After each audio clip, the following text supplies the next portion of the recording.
Good afternoon, everyone. I'm Eric Jones, Chief of Police for the Stockton Police Department. And with me to my right are members of the District Attorney's Office. We have our District Attorney for San Joaquin County, Tori Berber-Salazar. We also have David Dirksen, the District Attorney Investigative Chief, and we have Robert Himmelblom. To my left, we have the family of Hazel Dingman. We have Susan Trinchera, Hazel's daughter, and Brian Dingman, Hazel's son. Our thoughts and prayers still go out to the family. This tragic homicide shook our entire community back in 2012, and it still does to this day. Hazel was described by many in the neighborhood as being a good-hearted and well-liked person.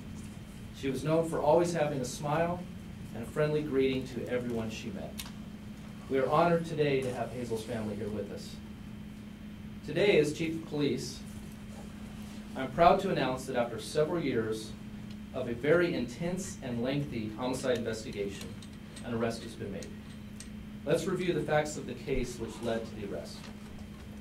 On July 5th of 2012, at about 4:15 p.m., the Stockton Police Department received a 911 call from Susan, who reported finding the body of her mother, 84-year-old Hazel Dingman, at her home in the 500 block of Downing Avenue here in Stockton, California. Hazel had been brutally murdered and sexually assaulted in her own home. Homicide detectives at the scene that day could not believe the sheer nature of this murder and wondered who was capable of committing such an act. Investigators from the San Joaquin County District Attorney's Office, Ed Rodriguez, and others, and Stockton Police Department homicide detectives, such as lead detective Dave Reeder, continued to work this case for years, talking to numerous witnesses and going through the residence and going through the evidence. These officers, these detectives and district attorney investigators never gave up. They tracked down every lead and combed through each piece of evidence. With the help of the California Department of Justice, forensic evidence was located that helped tie the suspect to this case. Investigators worked closely with the San Joaquin District Attorney's Office, Chief Deputy DA Sherry Adams, to bring charges against the suspect. The suspect is Alvin Guy, G-U-Y, a resident of North Las Vegas. Alvin Guy was residing in Stockton at the time of the murder, but shortly thereafter fled to Las Vegas. Alvin was arrested on April 13th in Las Vegas by our investigators with the assistance of the Las Vegas Metropolitan Police Department. Alvin Guy is a registered sex offender stemming from a 1991 conviction for lewd acts with an underage minor. He has a lifetime registration requirement, and that information is disclosable to the public. Alvin Guy also has other enhancements, and the charges will be listed by the District Attorney's Office soon. For me, in closing, I would like to thank our homicide unit, Detective Dave Reeder, District Attorney Investigator Ed Rodriguez for the relentless and tireless efforts in investigating this case. I would also like to thank the California Department of Justice and the San Joaquin County District Attorney's Office, the overall office, for working side by side with our detectives the entire time over the last several years.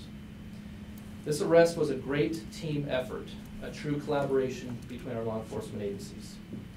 I also would like to give special thanks to the Las Vegas Metropolitan Police Department for their assistance in making this arrest. And finally, I think it's important to note that in speaking with homicide victims' families over my career, sometimes they expect or want a quick arrest and resolution. Frankly, we do too.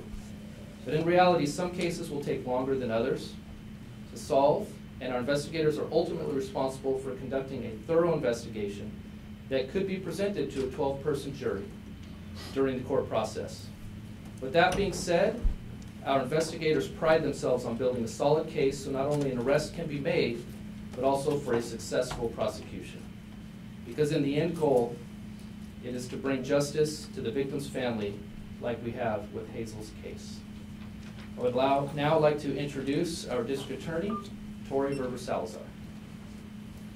Good afternoon, ladies and gentlemen. At this point, I'd like to read to you the charges pending against Alvin Guy, G-U-Y.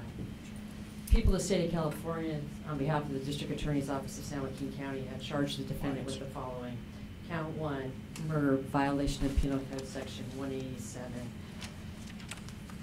It further alleges a special circumstance, rape by foreign object, violation of Penal Code Section 190.2, paren A, paren 17, paren K. Count 2, violation of Penal Code Section 289, paren A, paren 1, paren A, sexual penetration by foreign or unknown object. It further alleges the following special allegations in regards to sex crimes in violation of Penal Code Section 667.61, paren D4.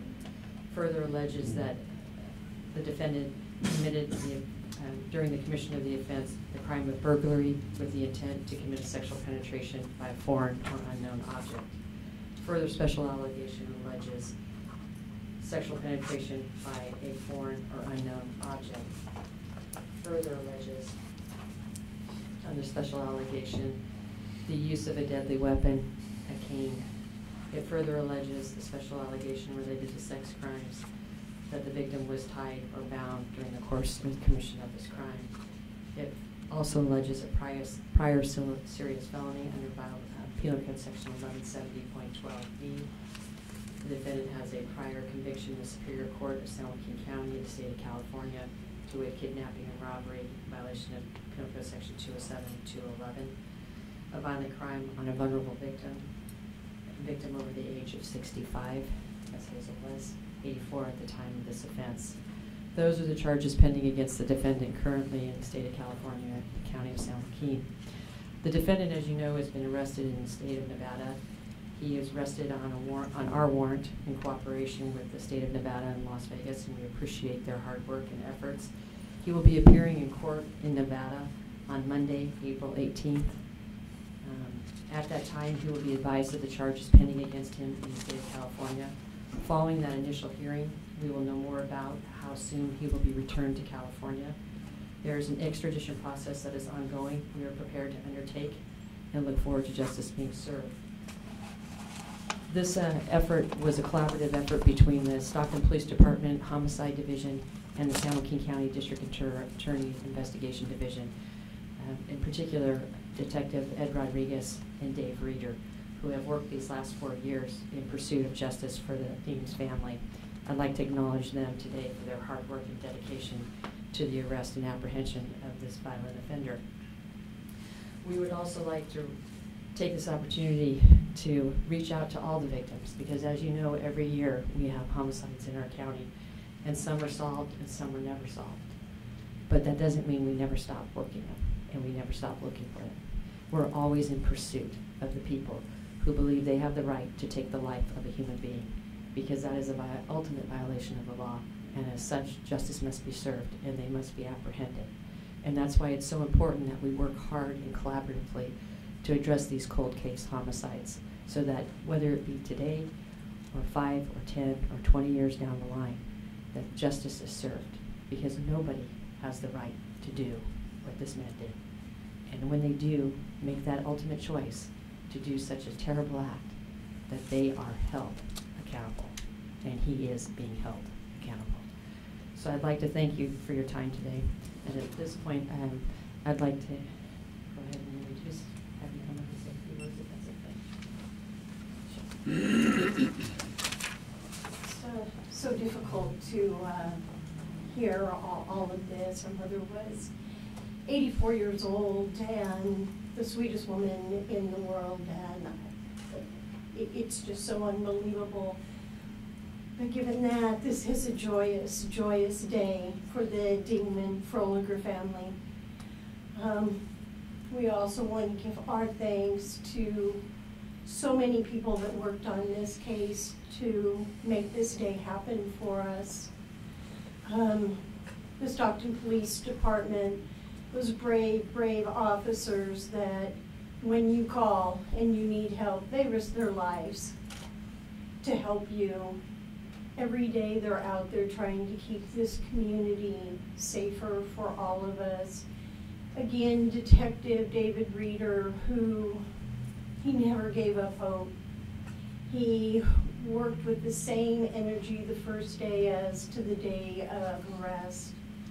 to the DA's office.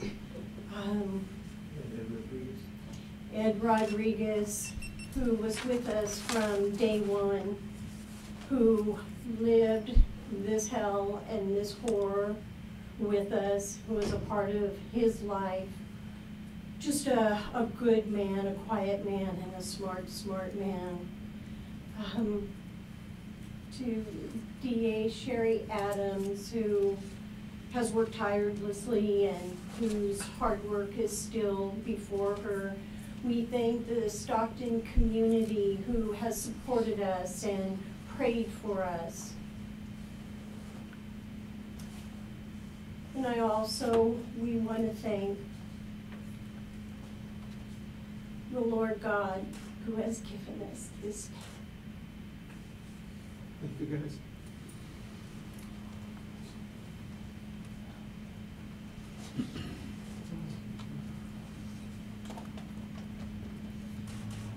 It's an honor for us to be in your presence today. You've been a very strong family, and today is about bringing justice for her. Thank you for bringing the photo. You can see what a wonderful, beautiful woman Hazel was, and it's important for us to remember her. This was an absolute collaboration. This type of teamwork between the District Attorney's Office and the Stockton Police Department, they did work tirelessly, and this is what the work that we do is about. I also want to recognize Captain Scott Metters, Lieutenant Eric Kane, who lead and direct our Investigations Bureau. And there are a lot of other cases that have a lot of work to be done, and they work every day very, very hard on those cases. That concludes today's conference. We have time for perhaps a few questions. So what led you to the suspect? So the investigation, of course, we can't give all of those details, but certainly, like many cases, it revolved around witness statements and, of course, other evidence that the Department of Justice helped us with, some forensic evidence. So we had a combination of statements and forensic evidence. Was that evidence gathered back then? Has it become available since then? Do you want to comment on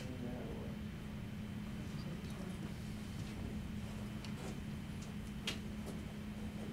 So with DNA evidence, there's different mechanisms in which we can test it. And so as time had went on, we tried different testing methods to get a more accurate reading of what DNA evidence was contained on particular items and objects. And as of recent, we were able to make identifications on some objects that were really pertinent to our investigation, and based on the DNA analysis of those particular items and the statistical results that came about from that, we were able to feel that we had sufficient evidence to move forward with an arrest. How recently, can you say?